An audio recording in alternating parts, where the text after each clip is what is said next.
Hello everyone. So class 10 वाली बच्चों party आज की इस वीडियो में आप लोगों के सामने लेके आ चुके हैं भाई आप लोगों की डिमांड के ऊपर rise of nationalism in Europe का चैप्टर एक्सप्लेनेशन जनाब। और आज की इस वीडियो में करने वाले हैं इस चैप्टर को पूरा का पूरा डिटेल में एक्सप्लेन। लेकिन यार इस चैप्टर को एक्सप्लेन करने के लिए और इस चैप्टर को समझने के लिए आपको चैप्टर नहीं बल्कि एक कहानी सुननी पड़ेगी। तो चलिए कहानी चालू करते हैं आज के इस चैप्टर की।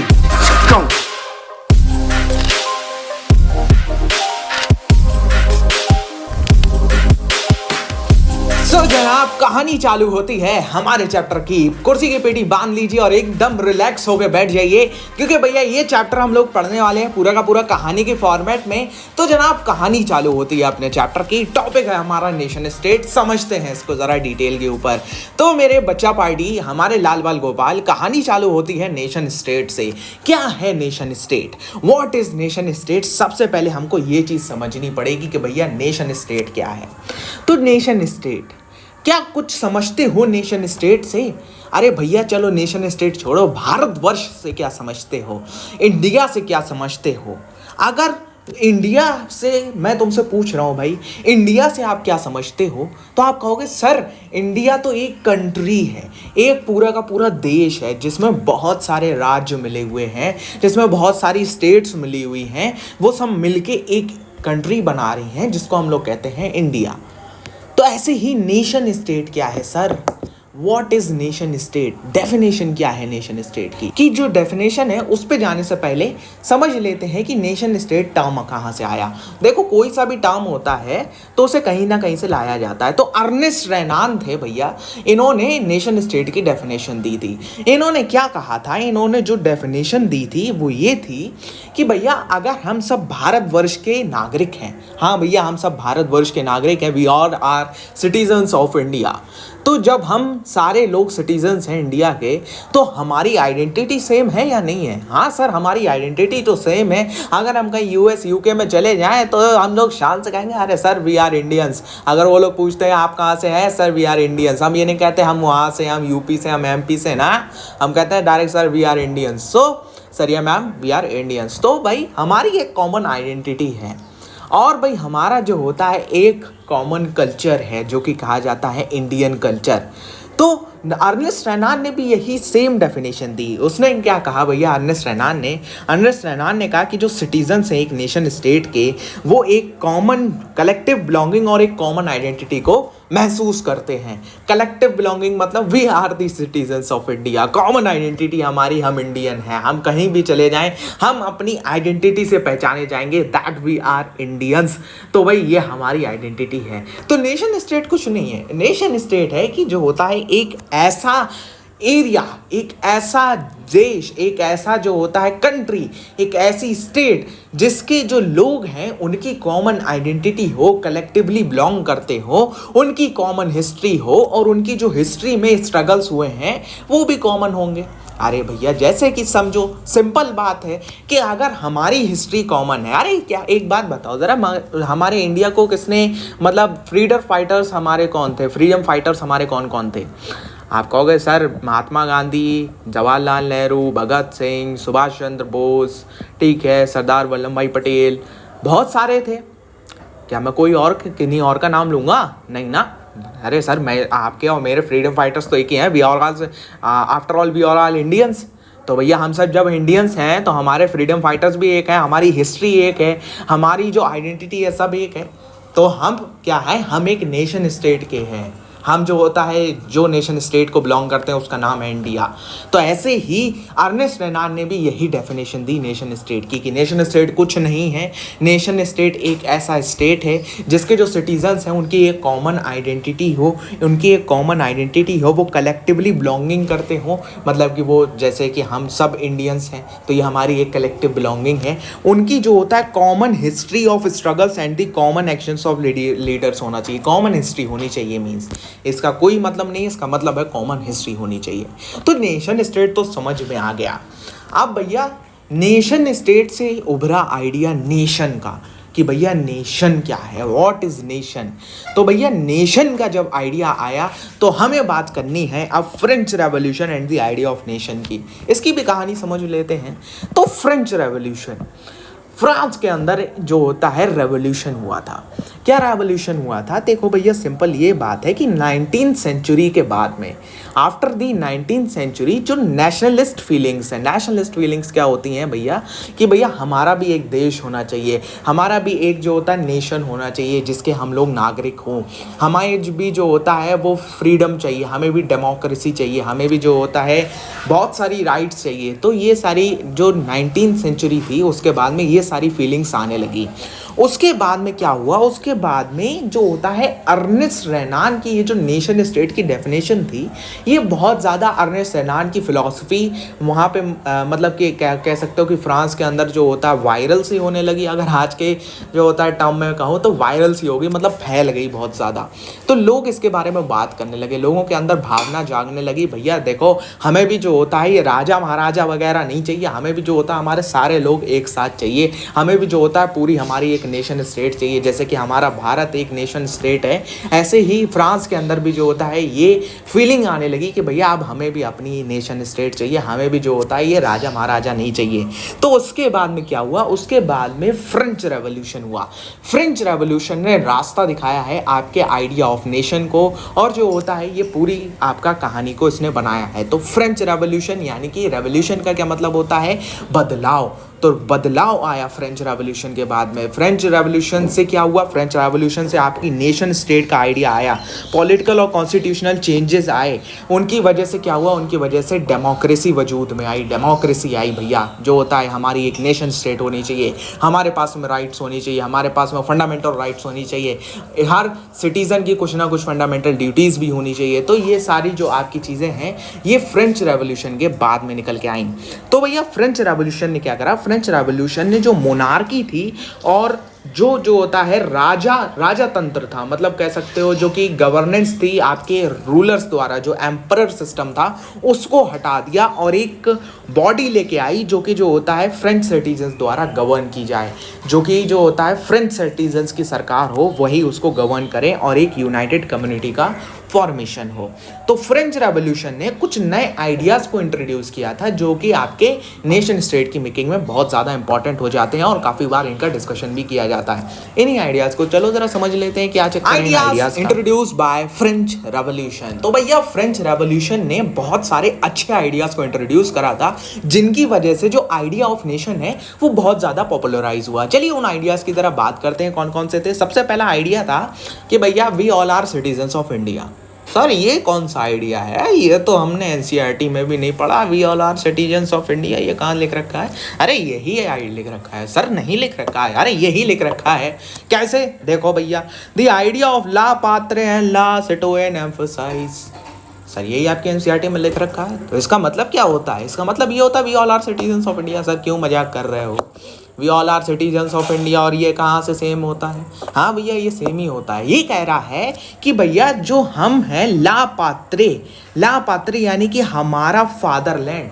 अरे सर फादरलैंड और हम मदरलैंड, अरे हम तो मदरलैंड कहते हैं, हमारी मदरलैंड हमारी मातृभूमि इंडिया, एंड ला सिटोयन दी सिटीजन, हम जो होता है अपनी मातृभूमि पर रहने वाले सिटीज़न हैं। We all are citizens of our India, we all are citizens of India, हम सब अपनी मातृभूमि के नागरिक हैं। तो ये फ्रेंच में कह रहे हैं, ला पात्र ला सिटोयन। अब फ्रेंच बोलने को ली तो आती नहीं है जो मैं बोल के दिखा दूँ तुमको कि हाँ भैया कैसे करके बोला जाता है। तो बात वही है, वही बोल रहे हैं कि भैया जो होता है आइडियाज़ ऑफ ला पात्र ला सिटोयन इंट्रोड्यूस। कुछ नहीं समझना ये we all are citizens of India. अरे मैं और टीचरों की तरह नहीं पढ़ाता, मैं बिल्कुल मस्त तरीके से ऐसे ही आपको डेली लाइफ एग्जाम्पल दे के पढ़ा देता हूँ, समझ में आ गया होगा। चलिए नंबर 2 की बात करते हैं। हो हमारे जैसे कि जो होता है इंडिया का नेशनल फ्लैग को इंट्रोड्यूस करा गया था, ऐसे वहाँ पे भी एक नेशनल फ्लैग को इंट्रोड्यूस कर दिया गया और उसकी जगह पे जो फॉर्मल रॉयल स्टैंडर्ड का फ्लैग था उसको हटा दिया गया था, फेंक दिया गया था। मतलब वही समझ लो, जो भी कर रहा है हटा कुछ भी इधर उधर मत जाना, ठीक है।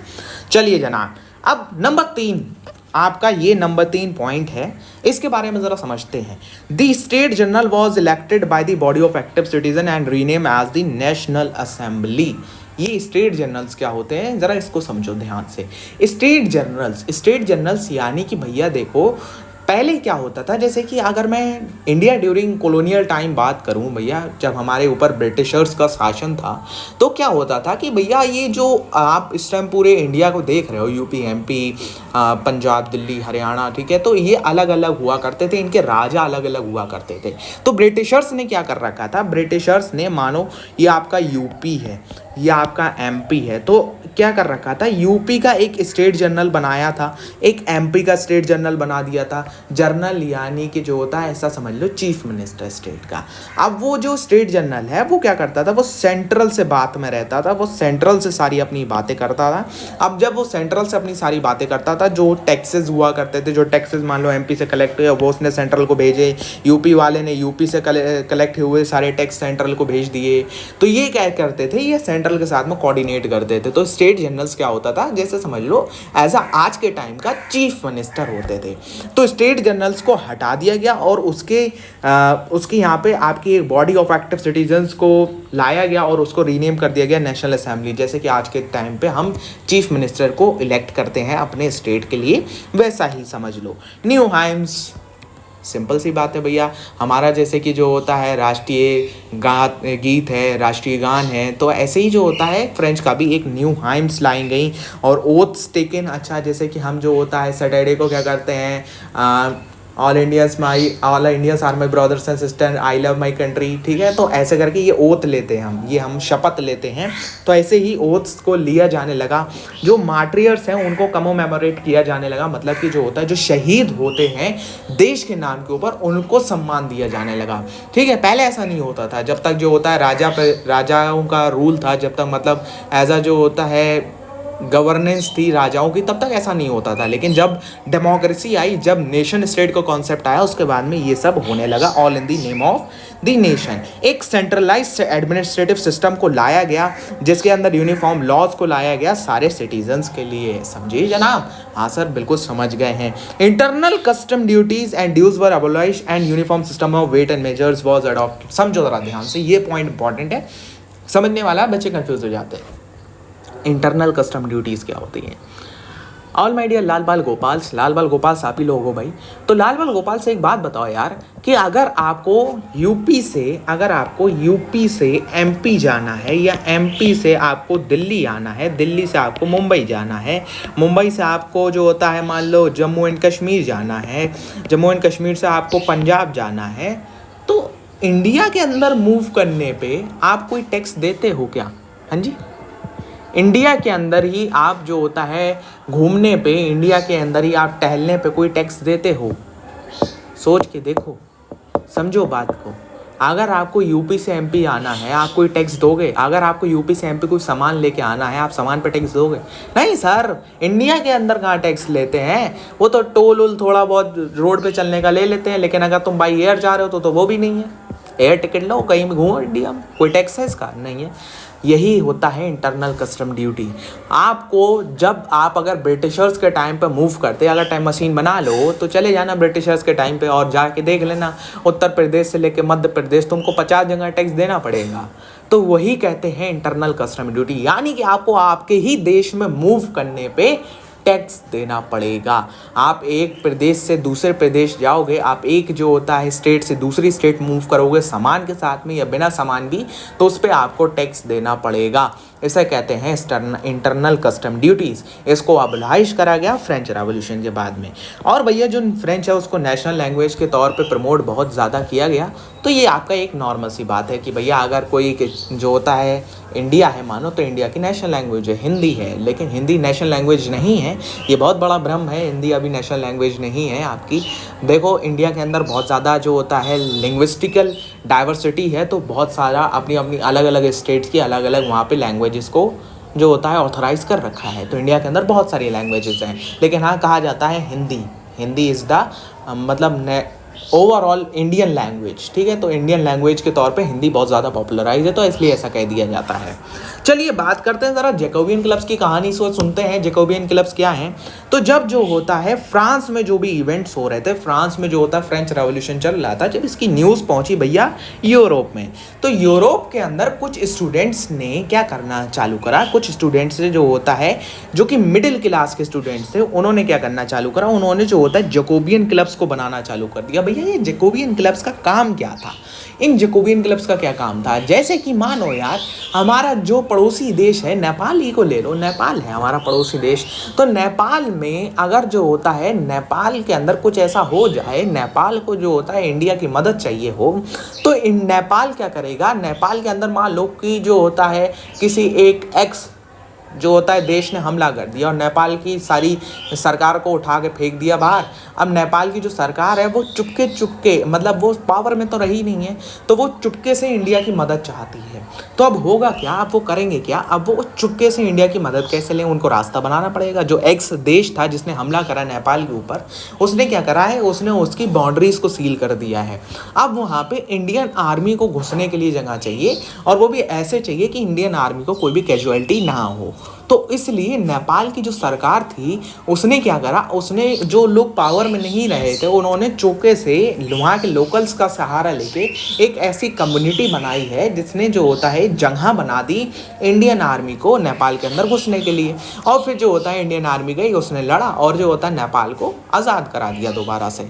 तो इस कहानी से आपको क्या सीखने को मिलता है कि भैया अगर कोई एक छोटी सी कम्युनिटी जो कि मदद कर रही है किसी और देश की आर्मी को अंदर आने के लिए, हमारी अपनी मदद करने के लिए, तो उसे हम जो होता है एक कम्युनिटी कह देंगे, छोटी सी एक सीक्रेट कम्युनिटी। तो जैकोबियन क्लब्स भी एक ऐसी सीक्रेट कम्युनिटी थी जो कि किसने बनाई थी, जो कि एजुकेटेड मिडिल क्लास के स्टूडेंट्स ने बनाई थी। और इस कम्युनिटी का क्या काम था, इस कम्युनिटी का काम था कि भैया जो होता है फ्रेंच आर्मीज़ को आने दो अंदर, जो कि आपके हॉलैंड, बेल्जियम और स्विट्ज़रलैंड और जो होता है इटली की तरफ जा रही थी। वहाँ पे जो होता है यही नेशनलिज्म का मूवमेंट, नेशनलिस्ट मूवमेंट को आगे बढ़ाने के लिए, तो इन्होंने उसके लिए जगह बना दी, ठीक है। तो इस तरीके से ये सारा काम होता है। तो जैकोबियन क्लब्स भी आपको समझ में आ गया होगा, उम्मीद करता हूँ। अब बात करते हैं जरा नेपोलियन के बारे में। तो अब बात करते हैं जरा नेपोलियनिक कोड या सिविल कोड ऑफ 1804, 1804 कह लो भैया, ज़्यादा अंग्रेजी नहीं झाड़ते हैं। 1804 भी कहते हैं कुछ लोग 1804 भी कहते हैं, ठीक है। तो नेपोलियन साहब, ये हमारे नेपोलियन साहब हैं, ये जब फ्रांस के अंदर आए तो इन्होंने क्या करा, इन्होंने फ्रांस की जो डेमोक्रेसी थी उसका तो खल्लास कर दिया। लेकिन ये अपना अलग ही जो होता है मेथड ऑफ रूलिंग लेके आए। इन्होंने क्या करा, इन्होंने एक कोड लॉन्च करा जिसको कहते हैं नेपोलियनिक कोड या सिविल कोड ऑफ 1804। तो नेपोलियन ने ये कोड लेके आया है, नेपोलियन, जो कि एक रेवोल्यूशनरी कोड साबित हुआ आपका एडमिनिस्ट्रेटिव फील्ड के अंदर। यानी कि भैया जो एडमिनिस्ट्रेटिव फील्ड होती है किसी भी देश को चलाने के लिए, उसके अंदर ये रेवोल्यूशनरी कोड था। क्यों? क्योंकि भैया इसके अंदर जो प्रिंसिपल्स थे, जो इसके प्रिंसिपल्स थे वो बहुत बढ़िया थे, वो एकदम ताकत थे, बहुत मतलब उनके अंदर ताकत थी कि पूरे जो होता है पूरे देश को संभाल सकें और पूरे देश को रेवोल्यूशनराइज भी कर सकें, अच्छी तरीके से रेवोल्यूशनाइज भी कर पाएँ। तो इस कोड के अंदर ये ऐसी क्या चीज़ें थी, ये पढ़ते हैं ज़रा और ये इसकी कहानी सुनते हैं। तो भैया जो सिविल कोड था 1804 का, उसको जनरली मतलब बोल चाल की भाषा में जाना जाता है एज नेपोलियनिक कोड, ठीक है। तो इसके ऊपर क्वेश्चन भी आता है। इसके क्या रूल्स थे? इसके रूल्स थे भैया बीपीएल। बीपीएल सर क्या गरीबी की बात कर रहे हो, बीपीएल की बात क्यों कर रहे हो, मतलब समझ में नहीं आया ये ट्रिक क्या है बीपीएल। अरे लाल बल गोपाल, चलिए समझाते हैं आपको ये ट्रिक क्या है। बीपीएल जो नेपोलियनिक कोड था, उसने बर्थ के ऊपर जितने प्रिविलेजेस थे, बी फॉर बर्थ, उसने बर्थ के ऊपर जितने प्रिविलेजेस थे वो सारे हटा दिए, और जो राइट टू प्रॉपर्टी थी उसको सिक्योर करा, सारे सिटीजन्स के लिए लॉस को यूनिफॉर्म कर दिया। क्लियर? क्लियर? कोई इसमें दिक्कत है?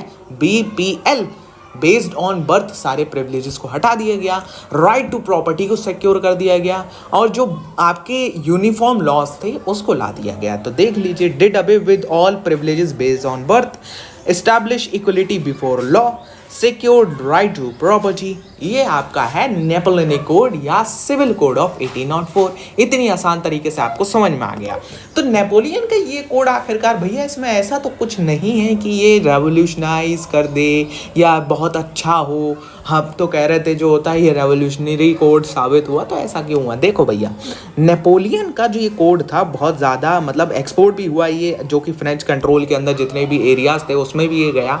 तो इसमें था क्या? इसमें ये था कि भैया जो होता है नेपोलियन ने जो एडमिनिस्ट्रेटिव डिविजन्स थे उसको बहुत ही सिंप्लीफाई कर दिया, और जो फ्यूडल सिस्टम था उसको हटा दिया।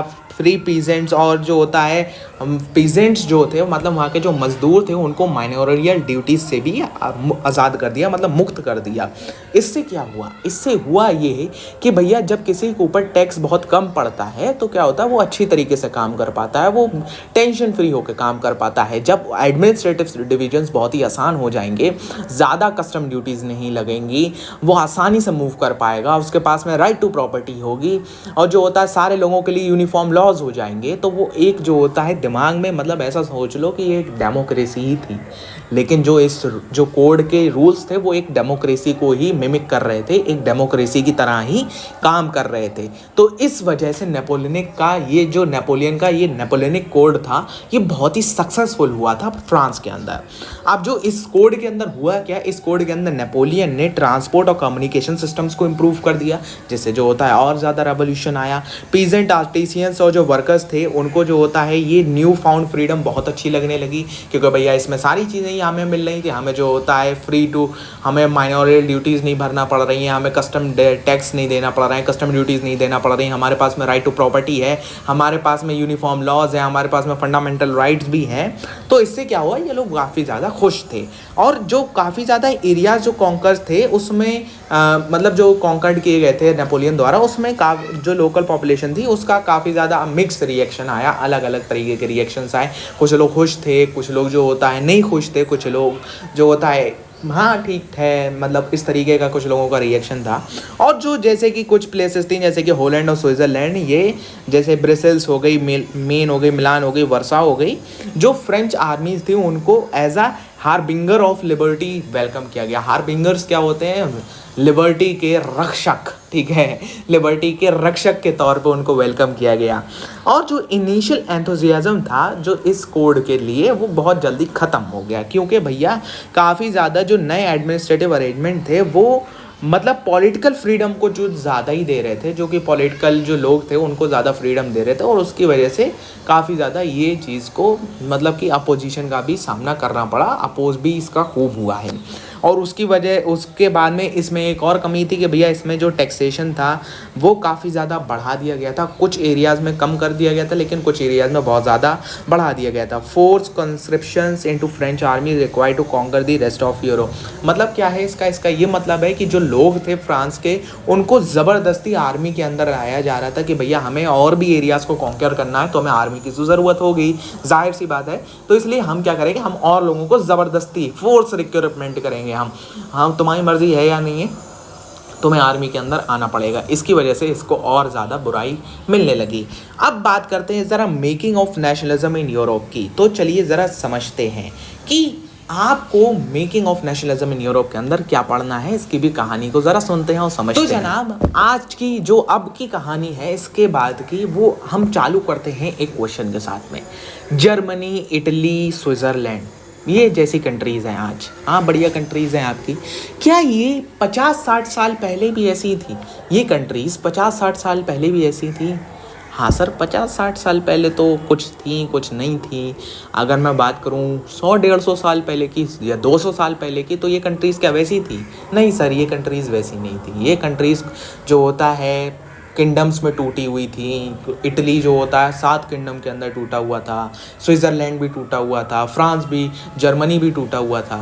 इनके अलग अलग किंगडम्स हुआ करते थे। तो ये कंट्रीज़ नहीं थी, मेनली कहो तो ये एक छोटे छोटे स्टेट्स का मतलब ग्रुप था जो कि साथ में जुड़ा हुआ था, या साथ में भी नहीं था, मतलब पास में इनका जो एरिया था, इनका जो जियोग्राफिकल एरिया था वो जुड़ा हुआ था। तो ये जो कंट्रीज़ थी ये आखिरकार साथ में कैसे आई, अब हमें यही पढ़ना है। तो क्या हुआ, क्या बहुत सारे ऐसे फैक्टर्स थे जो साथ में इकट्ठा हो गए और उनकी वजह से इन कंट्रीज़ के अंदर स्विट्ज़रलैंड, जर्मनी, इटली, फ्रांस में तो चल ही रहा है, ठीक है। तो स्विट्ज़रलैंड, जर्मनी, इटली, यहाँ पे क्या हुआ, यहाँ पे नेशनलिज्म की फीलिंग्स आपकी आने लगी, नेशनलिस्ट मूवमेंट्स चालू हो गए। वो कौन से फैक्टर्स थे? वो थे भैया कि नई मिडिल क्लास आ गई थी। नई मिडिल क्लास मतलब कि एक ऐसी मिडिल क्लास जिसमें एजुकेटेड लोग थे, जिसमें जो होता है लोग जो थे वो एजुकेशन द्वारा चीज़ें जानते थे कि हाँ भैया बाहर क्या चल रहा है, उसका क्या मतलब होता है, नेशनलिज्म का क्या मतलब होता है, ये सारी चीज़ें वो लोग जानते थे। नई मिडिल क्लास आ गई थी। लिबरलिज्म की आइडियोलॉजी आपकी फैल चुकी थी बहुत ज़्यादा, मतलब लोगों के अंदर ये लिबरलिज्म की आइडियोलॉजी स्प्रेड हो चुकी थी, कह सकते हो आग की तरह फैल गई थी। उसके बाद में रेवोल्यूशनरीज कुछ आ चुके थे, लिबरल नेशनलिज्म आपका आ चुका था। ये सारे फैक्टर्स को हम पढ़ेंगे, पर इन सारे फैक्टर्स की वजह से जो मेनली आपके राइज ऑफ नेशनलिज्म हुआ आपका यूरोप के अंदर, जैसे स्विट्ज़रलैंड के अंदर, जर्मनी के अंदर, इटली के अंदर। तो सबसे पहले ज़रा लिबरलिज्म की बात कर लेते हैं कि लिबरलिज्म की कहानी क्या है। लिबरलिज्म हम लोग बहुत सुन रहे हैं वर्ड की, liberalism, liberal nationalism, liberal ideology, तो ये सारी चीज़ें क्या हैं, लिबरलिज्म के बारे में ज़रा समझते हैं। तो लिबरलिज्म या लिबरल नेशनलिज्म ये क्या होता है? तो भैया सबसे पहले तो इस लिबरलिज्म वर्ड का ज़रा पोस्टमार्टम करते हैं। तो लिबरलिज्म वर्ड का जो मीनिंग है वो है फ्री, और इसको लैटिन रूट से मतलब डिराइव करा गया है। लैटिन वर्ड है ये, इसका मतलब निकलता है फ्री। फ्री का मतलब है फ्री, फ्री का तो मतलब फ्री निकलेगा सर, फ्री का मतलब तो कुछ और थोड़ी ना निकलता है। पर लिबरलिज्म का मतलब तो फ्री होता है, लेकिन जो अलग अलग डिफरेंट सेक्शंस ऑफ सोसाइटी थे उसके लिए लिबरलिज्म का मतलब अलग था।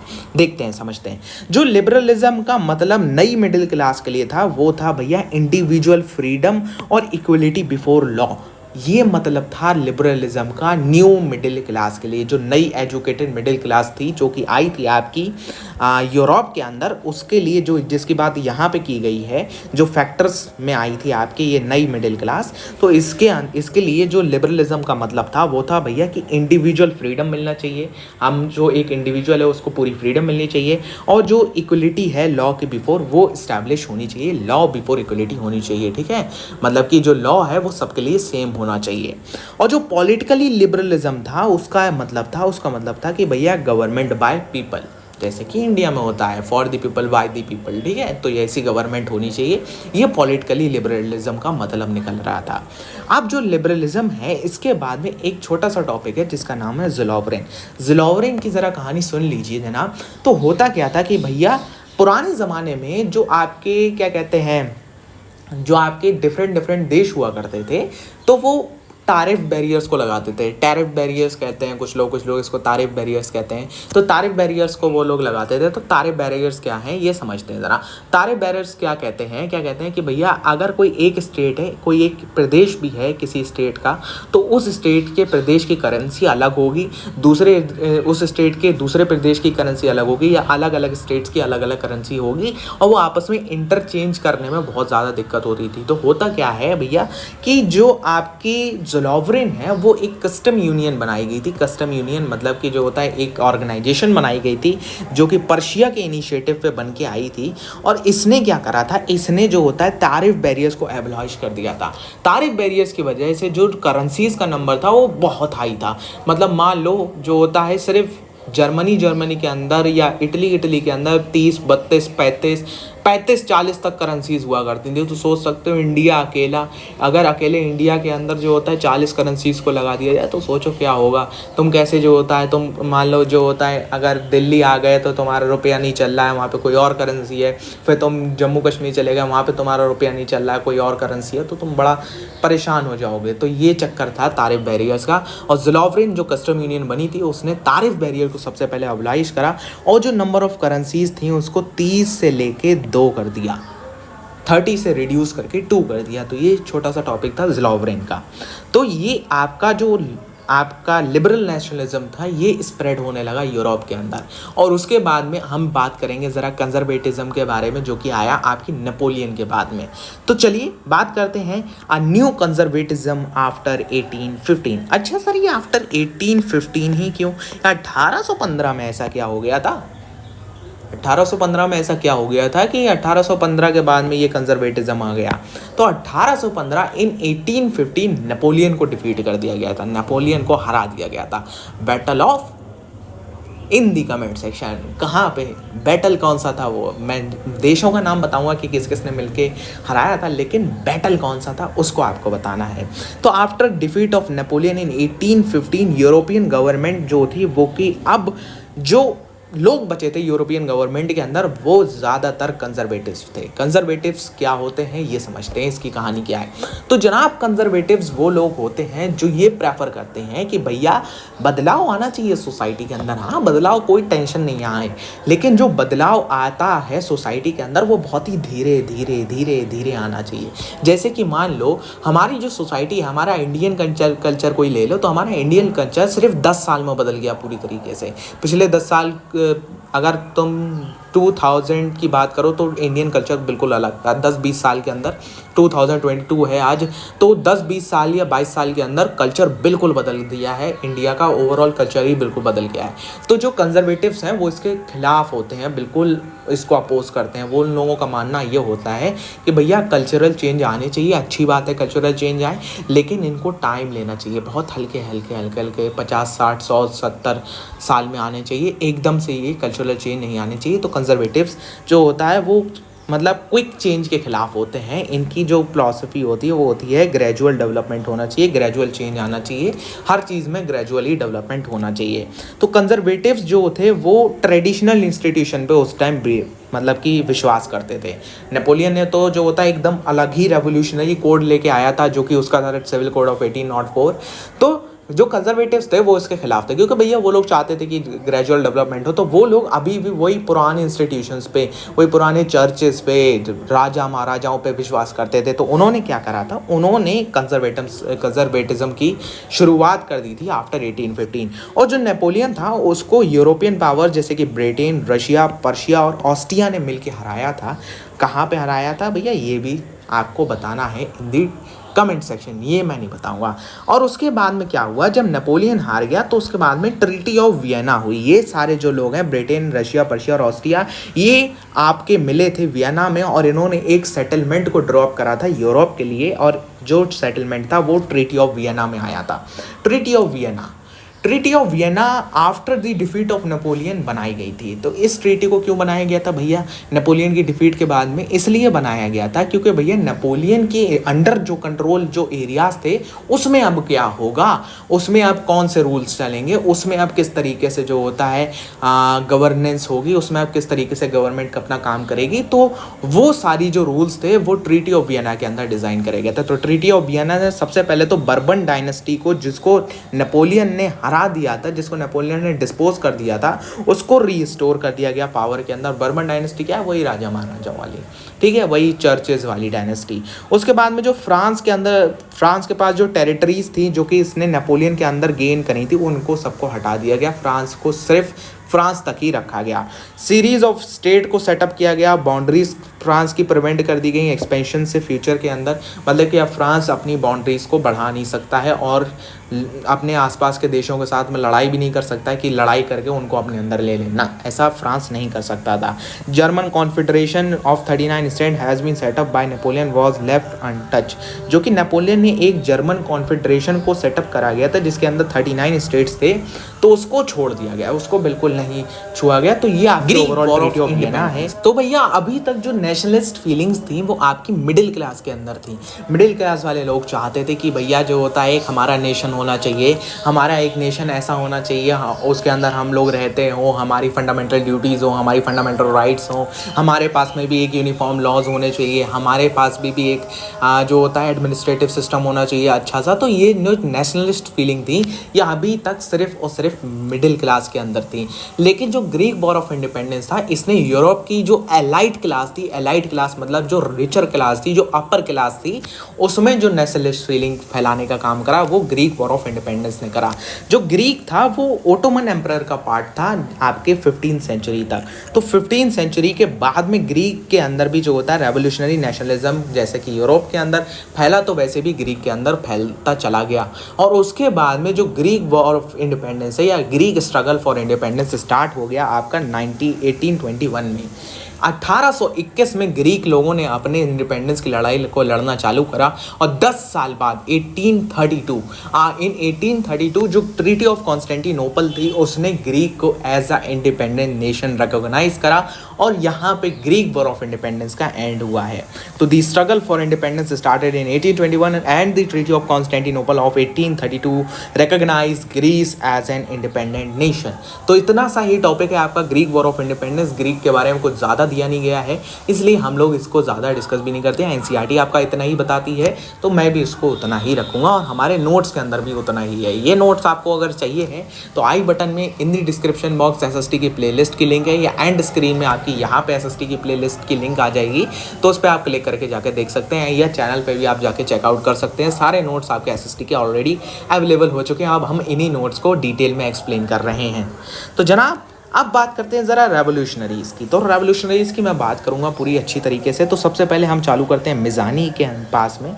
तो भैया रेवोल्यूशनरी उस टाइम पे मतलब कि जो होता है during the 1880s during the 18s वहाँ पे क्या टाइम मतलब कैसा माना जाता था रेवोल्यूशनरीज को। तो to be a revolutionary at that time means the commitment to approach monarchial forms that had been establish after Vienna Congress.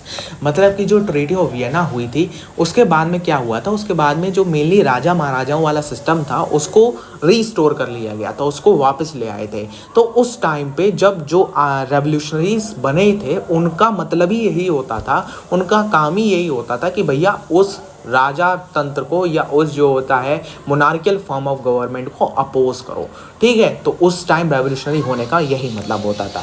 एक ऐसा ही रेवोल्यूशनरी थे भाई गिस्पी मेज़ानी या गिस्पी मिज़नी कह दो भाई। तो मिज़नी आपके जिनाओ में बॉर्न हुए थे भैया 1807 में और सीक्रेट सोसाइटी जो कि कैराबोनी की थी उसके मेंबर बने थे। और एज एक बहुत ही यंग एज जो कि होती है 24 की वो चले गए थे exile in 1831 for attempting a revolution in Nigeria में उन्होंने रेवोल्यूशन करा था, वहाँ पे ये गए थे भैया। तो बहुत ही यंग एज से रेवोल्यूशनरी थे, यंग एज से इनके अंदर ये जो होता है फीलिंग थी, नेशनलिस्ट फीलिंग, ये इस बात से हमें पता चलता है। और इन्होंने जो होता है 2 मोर अंडरग्राउंड सोसाइटीज़ को फाउंड किया था जो कि थी पहली यंग इटलीज, इसने मर्सलीज में फाउंड करा था भैया इनको, और जो होता है यंग यूरोप को फाउंड करा गया था बैरन में, ठीक है। जो कि मेंबर्स जिनके लाइक माइंडेड थे, मतलब कि एक ऐसे सोसाइटी को देखो कोई भी आप सीक्रेट सोसाइटी बनाने जाओगे तो उसके मेंबर्स लाइक माइंडेड होने चाहिए, एक जैसा सोच रखने वाले होने चाहिए, तभी वो आपकी सीक्रेट सोसाइटी काम करती है। तो मिज़नी को भैया बात पता थी, मिज़नी जो यंग इटली बनाई थी भैया मर्सलीज में, यंग यूरोप बनाया था भैया बैरेन में। तो जो इसके मेंबर्स थे वो आपके लाइक माइंडेड ही थे, जो कि एक जैसा सोचते समझते थे। Young man from Poland, France and Italy and German state, Mazzini believe that God has intended nation to be the natural units of mankind. देखो भैया मिज़नी का ये मानना था जो कि आपके जितने भी नेशंस हैं जिनको तोड़ मरोड़ के रखा गया है, जैसे कि इटली था, इटली को उसके 7 स्टेट में तोड़ के रखा था। तो मिज़नी का ये मानना था कि जो नेशंस हैं वो आपके गॉड ने ही बनाए हैं, उनको एक होने के लिए, उनको एक बनने के लिए वो सारे साथ में रहने चाहिए और सारे साथ में होने चाहिए। एक बार भैया मेटरनिच भाई साहब ने इनको the most dangerous enemy of our social order कहा था, क्योंकि भैया मेटरनिच जो होता है वो आपका मोनार्कियल फॉर्म ऑफ गवर्नमेंट का एक मतलब कह सकते हो एक मिनिस्टर था। तो उसने मिज़नी को सबसे ज़्यादा डेंजरस एनिमी कहा था हमारे सोशल ऑर्डर के लिए, यानी हमारे जो होता है हमारे फॉर्म ऑफ गवर्नमेंट के लिए सबसे ज़्यादा खतरा जो है हमारा मिज़नी से ही है। तो ये थे आपके गिस्पी मिज़नी। अब उसके बाद में ज़रा आपके एज ऑफ रेवोल्यूशंस की बात करते हैं जो कि एज ऑफ रेवोल्यूशन 1832-1848। तो भैया वियना कांग्रेस के बाद में क्या हुआ था, आपके जो बर्बन डायनेस्टी थी उसको तो रिस्टोर कर दिया गया था और फ्रांस के अंदर सब जगह पे आपके कंजर्वेटिव किंग बैठे हुए थे, वहाँ पे जो होता है कंजर्वेटिव रेजीम चल रही थी सारी बर्बन डायनेस्टी। लेकिन जो फ्रांस था भैया उसमें जुलाई 1830 के अंदर पहली अपील हो गई, फिर से फ्रांस के अंदर आपका रेवोल्यूशन चालू हो गया। और हुआ क्या, जो बर्बन किंग्स वहाँ पे बैठे हुए थे जिसको रिस्टोर कर दिया गया था पावर के दौरान आपका वियना कांग्रेस के बाद में, उनको निकाल के फेंक दिया गया और एक कॉन्स्टिट्यूशनल मोनार्की को इंस्टॉल करा गया, जिसके किंग थे ल्यूस फिलिप। ल्यूस फिलिप को वहाँ पे किंग के तौर पे बिठा दिया गया as a constitutional monarchy. Constitutional monarchy क्या होती है? कॉन्स्टिट्यूशन एक होगा, उसके अकॉर्डिंग किंग काम करेगा, उसी के अकॉर्डिंग जो होता है आपके पूरे देश को गवर्न करा जाएगा। तो पूरा एक कॉन्स्टिट्यूशनल मोनार्की को वहाँ पे इंस्टॉल कर दिया गया, जिसका हेड बनाया गया ल्यू फिलिप को। इसलिए देखो भैया, जब भी रेवोल्यूशंस की बात आती है तो फ्रांस की तो बात ज़रूरी होती है। इसलिए मेटरनिच ने एक बार कहा था कि भैया फ्रांस जब छींकता है ना तो पूरे के पूरे यूरोप को कोल्ड हो जाती है, और ऐसा ही हुआ था। फ्रांस ने छींका, क्या छींका? फ्रांस ने फिर से जो होता है आपका लिबरल नेशनलिज्म को छींक दिया और वो पूरे के पूरे यूरोप ने पकड़ लिया। तो मेटरनिच भाई साहब, आपकी तो मार्किंग बिल्कुल सही निकल गई। और उसके बाद में और जगह पे नेशनलिस्ट फीलिंग का इमरजेंस होना चालू हो गया। देखिए भैया, जो डेवलपमेंट था नेशनलिज्म का, वो वॉर्स या और किसी चीज़ से नहीं आता है, बल्कि जो होता है कल्चर भी एक बहुत ही इंपॉर्टेंट रोल प्ले करता है आपका एक आइडिया ऑफ नेशन को क्रिएट करने के लिए। जैसे कि आर्ट, आपकी पोइट्री, आपकी स्टोरीज, आपकी म्यूज़िक, ये सारी आपकी नेशनलिस्ट फीलिंग को शेप करती हैं। जैसे कि इंडियन आर्ट अलग है, इंडियन कल्चर अलग है, इंडियन म्यूज़िक अलग है, इंडियन पोइट्री अलग है। तो इंडियन कल्चर की वजह से भी आपके अंदर एक जो होता है इंडियन होने वाली फीलिंग आती है, वी आई एम इंडियन, ठीक है। तो इस वाली फीलिंग को लाने के लिए ये सारी चीज़ें आपका एक साथ में मिलकर रोल निभाती हैं आपके अंदर एक फीलिंग को डालने के लिए। तो उसकी वजह से क्या हुआ? उसकी वजह से आपका एक जो उस टाइम के बात कर रहा हूँ मैं, यूरोप के अंदर आपकी जो रोमांटिक आर्टिस्ट थे, पोएट से, इन्होंने जो होता है वो आपके नेशनलिज्म को बहुत ज़्यादा ग्लोरीफाई करना चालू करा, और उसकी वजह से जो होता है इमोशंस, ये सारी चीज़ें आना चालू हो गई। इसके एक एग्जाम्पल है आपके फ्रेडरिक सोरियो और जॉन गॉटफ्रिड हर्डर, जो कि आपके फ्रेंच आर्टिस्ट थे। इन्होंने काफ़ी ज़्यादा वर्क करा था इसके अंदर, मतलब कि नेशनलिस्ट फीलिंग को फैलाने के लिए इन्होंने बहुत ज़्यादा काम करा था, इसलिए इनका नाम भी है आपके फ्रेडरिक सोरियो एंड जॉन गॉटफ्रिड हर्डर। बाकी इस पे कोई ज़्यादा भैया चलिए आगे बढ़ते हैं और बात करेंगे ज़रा आप हंगर, हार्डशिप एंड रिवॉल्ट की। तो 1830s के अंदर जब आपके एज ऑफ रेवोल्यूशन चल रही थी, बहुत सारे रेवोल्यूशंस आपके होने वाले थे यूरोप के अंदर, पर उस टाइम पे जो यूरोप की इकोनॉमिक हार्डशिप थी वो भी काफ़ी ज़्यादा पीक पे चल रही थी। ऐसा क्यों? क्योंकि भैया जो 19th सेंचुरी के अंदर जो पहला हाफ था, उसके अंदर यूरोप ने एक बहुत ही इनॉर्मस इंक्रीज देखा था पॉपुलेशन के, मतलब पॉपुलेशन का एक बहुत ही बड़ा इंक्रीज था, एक मतलब पॉपुलेशन ब्लास्ट हुआ था यूरोप का। क्योंकि भैया जो यूरोपियन पॉपुलेशन थी वो रूरल एरियाज से भी माइग्रेट कर गई थी सिटीज़ में रहने के लिए, और इस वजह से सिटीज़ के अंदर एक पॉपुलेशन एक्सप्लोजन भी हो गया था। उसके बाद में जो आपके वर्कर्स थे टाउन के, वो भी काफ़ी ज़्यादा एक्सट्रीम मिजरी में थे। जैसे कि weavers of Silesia village had led to revolt against contractors who supply him raw material. मतलब कि सेल्सिया विलेज के जो वर्कर्स थे उन्होंने कॉन्ट्रैक्टर्स के अगेंस्ट रिवॉल्ट छेड़ दिया था, क्योंकि भैया कॉन्ट्रैक्टर्स हैं, उनको रॉ मटेरियल तो सप्लाई कर दिया था, वो लोग काम भी कर रहे थे, लेकिन उसके बाद में उनको जो होता है पेमेंट नहीं मिला था, उस हिसाब से उनको पेमेंट कम कर दिया गया था। 1848 में इन 1848 फूड शॉर्टेज हो गई भैया, और अनएम्प्लॉयमेंट की वजह से क्या हुआ, काफ़ी ज़्यादा पॉपुलेशन और पेरिस की जो पॉपुलेशन थी वो रोड्स के ऊपर आ गई। 1848 द रेवोल्यूशन ऑफ लिबरल्स। तो भैया जो आपके यूरोप के बहुत सारे पार्ट्स में, जैसे कि आपका जर्मनी, इटली, पोलैंड और ऑस्ट्रियो हंगेरियन एम्पायर में मैन एंड वुमेन जो कि लिबरल मिडिल क्लास के थे, उन्होंने अपनी डिमांड्स को कंबाइन करा एक नेशन स्टेट को क्रिएट करने के लिए। वो लोग चाहते थे कि भैया अब एक नेशन स्टेट होनी चाहिए जहाँ पे हम लोग रहेंगे और वहाँ पे हमारे लिए एम्प्लॉयमेंट भी होगा। हमारे लिए उनकी यही सारी डिमांड थी मेन, कि हमारी जो नेशन स्टेट है उसके अंदर हमारे लिए लॉज होंगे, हमारे लिए एम्प्लॉयमेंट होगा, हमारे लिए रहने की जगह अच्छी होगी, हमारा वर्किंग एनवायरनमेंट अच्छा होगा। तो 1848 जो कि लिबरल्स का रेवोल्यूशन हुआ था, उसके अंदर लिबरल लोगों ने यही बात करी थी, जो कि आपके मिडिल क्लास के बिलोंग करते थे। मे रेवोल्यूशन आता है इसके बाद में, जो 18 मई 1831 इलेक्टेड रिप्रेजेंटेटिव ने मार्च कर दिया भैया, क्या कहते हैं, अपनी प्लेसेस को लेने के लिए फ्रैंकफर्ट पार्लियामेंट में, और आपके सेंट पॉल का चर्च उस टाइम रूल करता था, तो उसको कन्विंस करने के लिए उनका मानना, उनकी डिमांड ये थी कि भैया एक कॉन्स्टिट्यूशन को ड्राफ्ट करना चाहिए जर्मन नेशन के लिए, जिसको कि हेड करेगा मोनार्की सब्जेक्टेड टू पार्लियामेंट, वो उसको हेड करेगा। मतलब क्या है कि एक ऐसी मोनार्की होनी चाहिए जिसको पार्लियामेंट रूल करेगा, मतलब कि जिसको रूलिंग जो पार्टी होगी वो पार्लियामेंट में बैठेगी और वो उस मोनार्की को रूल करेगी। मोनार्की तो होगी लेकिन उसको रूल पार्लियामेंट से द्वारा किया जाएगा, ये इनका कहना था। लेकिन इनकी जो ये डिमांड थी वो डिमांड को रिजेक्ट कर दिया गया, और जो होता है इनको बाहर निकाल दिया गया ट्रूप्स को बुला के, मतलब कि जो होता है फौज को बुला के इनको बाहर निकलवा दिया। Issues of political rights to women, तो भैया औरतों के लिए भी पॉलिटिकल राइट्स की काफ़ी ज़्यादा दिक्कत चल रही थी उस टाइम यूरोप के अंदर, क्योंकि भैया औरतों को उतनी ज़्यादा राइट्स नहीं मिल रही थी। उनको फ्रैंकफर्ट पार्लियामेंट के अंदर बुलाया जा रहा था, और जो होता है ऐसे ही मतलब एज आ जो होता है कोई काम के लिए नहीं, सिर्फ एज अ व्यूअर के तौर पे उनको बुलाया जाता था फ्रैंकफर्ट पार्लियामेंट के अंदर। तो और वुमेंस के लिए काफ़ी ज़्यादा मतलब एरिया भी नहीं प्रोवाइडेड था जहाँ पे वो लोग अपना रेवोल्यूशन कर सकें या जहाँ पे वो लोग अपनी बात रख सकें। इसलिए उन्होंने अपनी खुद की पॉलिटिकल एसोसिएशंस को बनाना चालू करा, न्यूज़पेपर्स को फाउंड किया और पॉलिटिकल मूवमेंट्स में भी काफ़ी ज़्यादा पार्ट लेने लगी। क्योंकि भैया वुमेन जो होता है उस टाइम पे यानी 1830s के टाइम पे रेवोल्यूशंस के एज के दौरान पे काफ़ी ज़्यादा इंपॉर्टेंट पार्ट थी, क्योंकि भैया उन्होंने लिबरल मूवमेंट्स के अंदर लार्ज नंबर ऑफ वुमेन ने पार्टिसिपेट करा था। लार्ज नंबर्स ऑफ वुमेन्स जाती थी भैया लिबरल मूवमेंट्स के अंदर और पार्टिसिपेट करती थी, और लेकिन तब भी उनके लिए पॉलिटिकल राइट्स नहीं थी। तो उन्होंने खुद ही अपनी पॉलिटिकल राइट्स को जो होता है लेने के लिए आवाज़ उठाना चालू कर दी। लेकिन 1848 में जो कंजर्वेटिव फोर्सेस थी उन्होंने लिबरल मूवमेंट्स को काफ़ी ज़्यादा सप्रेस कर दिया था, बट उन्होंने इसको इन वुमेन्स के लिए राइट्स को ज़्यादा वो लोग रिस्टोर नहीं कर पाए थे। अब बात करते हैं ज़रा हम यूनिफिकेशन ऑफ जर्मनी की। जर्मनी कैसे यूनिफाई हुआ, तो यूनिफिकेशन ऑफ जर्मनी की कहानी जनाब सुनते हैं। तो यूनिफिकेशन ऑफ जर्मनी की कहानी चालू होती है आपके मिडिल क्लास से। सबसे पहला जो अटेम्प्ट था यूनिफाई करने का जर्मनी को, वो आपके मिडिल क्लास ने करा था, लेकिन मिडिल क्लास बुरी तरीके से फेल हो गई थी। तो उसके बाद में जब जर्मनी की मिडिल क्लास फेल हो गई, हमारे अपने देश को वो लोग यूनिफाई नहीं कर पाए, जोड़ नहीं पाए, एक धागे से नहीं बांध पाए। उसके बाद में हमारे आते हैं क्या कहते हैं chief minister Otto von Bismarck. Otto von Bismarck, भैया बिस्मार्क की जितनी तारीफ करो वो कम है, क्योंकि बिस्मार्क एक बहुत ही अच्छा डेमोक्रेटिक अलायंस को बिल्ड करने के लिए और एक जो होता है बहुत अच्छा ब्यूरोक्रेट था वो बिस्मार्क। तो chief minister Otto von Bismarck ने अपनी ब्यूरोक्रेसी की मदद से पर्शियन आर्मी के साथ में होके इस वॉर को लड़ा।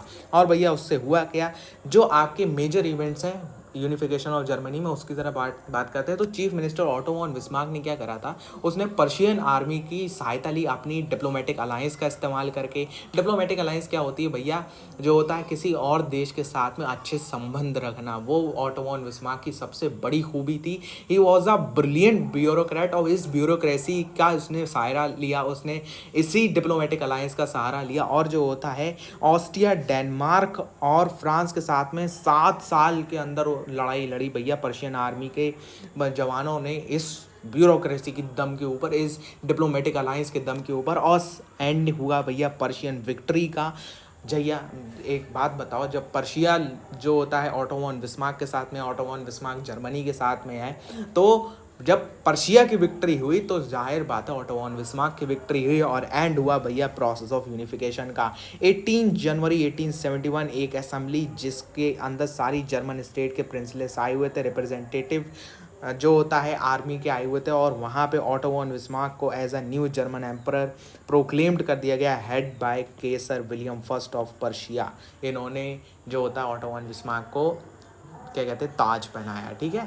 तो ये आपका process of unification of Germany बहुत ही छोटा सा है। और अब बात करते हैं ज़रा इटली की। इटली की बात करते हैं तो इटली थोड़ा सा बढ़िया हो जाता है। Italy, unification of Italy. Italy आपका एक आज के टाइम पे तो काफ़ी अच्छा सा देश है, लेकिन पुराने टाइम में ये 7 स्टेट में बटा हुआ था। 7 स्टेट्स थी इटली की, और उस 7 स्टेट में थे 7 प्रदेशों में से सिर्फ एक प्रदेश था जो कि इटालियन प्रिंसली हाउस द्वारा रूल किया जाता। मतलब इटली उस टाइम सिर्फ एक ही जो होता है स्टेट तक था, जो कि था आपका सेरेडिनिया पेडामोंट। सेरेडिनिया पेडामोंट वो अकेला ऐसा स्टेट था जिसको रूल किया जाता था इटालियन प्रिंसली हाउस द्वारा। तो अब इसमें क्या है, इसमें एक इंसान का रोल नहीं है, जैसे कि यूनिफिकेशन ऑफ जर्मनी में ऑटो वॉन बिस्मार्क का रोल है, लेकिन यहाँ पे एक इंसान का रोल नहीं है, यहाँ पे अलग अलग इंसानों का रोल है। तो एक एक करके पढ़ते हैं। सबसे पहले मिज़ानी का क्या रोल है ये ज़रा पढ़ लेते हैं। यही वही मिज़ानी साहब है जिनके बारे में हमने अभी ऊपर पढ़ रखा है, तो उनका क्या रोल है उसके बारे में ज़रा पढ़ते हैं। तो उस सबसे पहले तो ये एक रिपब्लिकन पार्टी के लीडर थे, जो जब ये एग्जाइल गए थे 1831 में, इन्होंने एक नई अपोजिशन को खड़ा करा था जिसका नाम था यंग इटली, और एक ये सीक्रेट सोसाइटी थी। तो इस सीक्रेट सोसाइटी ने ने भी काफ़ी ज़्यादा मदद करी थी। और इनकी जो रेवोल्यूशनरी अपराइजिंग्स थी 1831 में 1848 में दोनों हार गए थे। तो ये तो भैया पूरी तरीके से हार गए थे यहाँ पे। इन्होंने क्या करा था, इन्होंने मेनली वही सीक्रेट सोसाइटी की मदद से इटली को यूनिफाई करने की कोशिश करी, लेकिन ऐसा नहीं हो पाया और ये हार गए। भैया हमारे नेक्स्ट आते हैं केवर। तो ऑल माय डियर लाल बाल गोपाल, केवर का क्या रोल है भैया? केवर जो होता है वो चीफ मिनिस्टर बन गए थे पीडामोंट के, सर्डिनिया पीडामोंट के 1852 में। ये तो भैया एक पहली बात तो ये कोई रेवोल्यूशनरी नहीं थे, ना ही कोई डेमोक्रेट थे, बट असल में जो रियल मेकर ऑफ इटली है वो केवर को ही माना जाता है, क्योंकि भैया इनकी भी टेक्टफुल और डिप्लोमेटिक अलायंस थी फ्रांस के साथ में। इन्होंने फ्रांस की मदद लेके ऑस्ट्रियन फोर्सेस को हरा दिया था 1859 में। तो एक बात देखो, ऑटो वॉन बिस्मार्क एक बहुत ही ब्रिलियंट ब्यूरोक्रेट, केवर एक अच्छा जो होता है डिप्लोमेटिक अलायंस बिठाने वाला इंसान। तो भैया जहाँ जहाँ पे आपकी यूनिफिकेशन की बात आती है, ऐसे ही लोगों ने यूनिफाई कराया है देशों को जिनकी डिप्लोमेटिक अलायंस बहुत अच्छी थी, जिनका ब्यूरोक्रेटिक नेचर बहुत अच्छा था, जो कि ब्रिलियंट ब्यूरोक्रेट्स थे, उन्होंने ही ज़्यादातर देशों को यूनिफाई कराया है। अब जैसे कि आपके इंडिया की बात करें तो सरदार वल्लभ भाई पटेल एक बहुत ही ब्रिलियंट ब्यूरोक्रेट, एक बहुत ही अच्छे डिप्लोमेटिक अलायंस बिठाने वाले इंसान। तो आज के टाइम में जैसे Ajit Doval, James bond of India, तो वो इस आज के टाइम पे वो काम कर रहे हैं। तो रियल मेकर ऑफ इटली किसको माना जाता है भैया? केवर को। केवर भाई साहब ने ही रियली में इटली को मेक किया था, क्योंकि इन्होंने अपनी जो डिप्लोमेटिक अलायंस बिठाई थी फ्रांस के साथ में, उसकी वजह से इन्होंने ऑस्ट्रियन फोर्सेस को भगा दिया था। अब हमारे आते हैं गिसिपी गरिबल्दी। गिसिपी गरिबल्दी 1833 में इन्होंने क्या करा था, इन्होंने जो होता है रेड शेड रेवोल्यूशनरी मूवमेंट करा था। तो इनको as a hero of red shirt भी जाना जाता है। गिसिपी गरिबल्दी को as a hero of red shirt भी जाना जाता है। Revolutionary movement in 1860 he march into South Italy and kingdom of two Sicilies and succeeded in winning the support of local agent in order to drive out the Spanish rulers.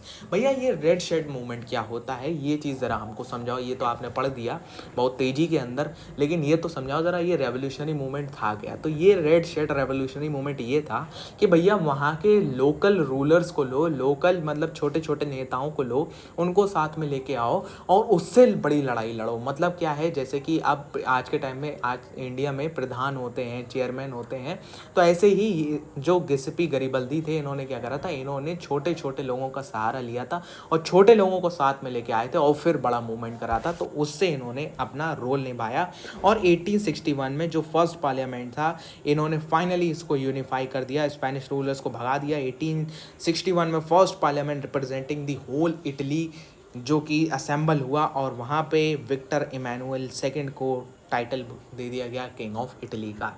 उसके बाद में आता है आपका विजुअलाइजिंग द नेशन, जो कुछ नहीं है भैया, आप जैसे भारत माता कहते हो ऐसे ही जो होता है आपके जर्मनी के जो होता है जर्मेनिया है, ठीक है, और जो होता है मेरीनिया है और जर्मेनिया आपके ओक लीव्स का क्राउन पहने रहती हैं, जो कि हीरोइज्म के तौर पे स्टैंड करता है।